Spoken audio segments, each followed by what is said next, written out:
आहिस्तगी से घटती हुई सहपहर की धूप दिल में उतर रही है किसी ख्वाब की तरह।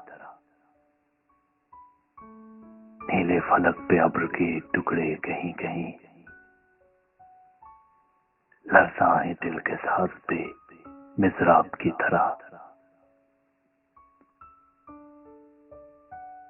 सहने चमन में डोलते रंगों के दरमियां है एक बेकरार सी खुशबू रुकी हुई। ठहरे हुए इस वक्त की सरगोशियों के बीच तितली कोई है फूल के लब पर झुकी हुई। पत्ते सबा के पाँवों की आहट के मुंतजिर शाहों के दरमियां कोई हैरत रवासी है।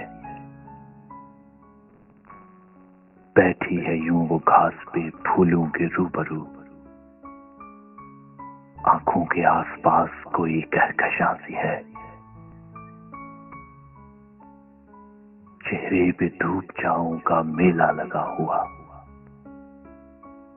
शानों पे बेदरेग से कैसू खुले हुए।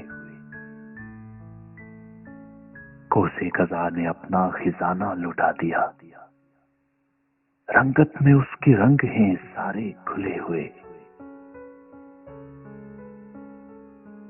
आहट पे मेरे पाँव की धीरे से चौंक कर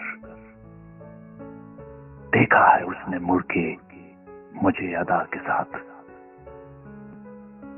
फैली है जिस्म जा में अजब एक सरखुशी, खुशबू सी कोई उड़ने लगी है हवा के साथ।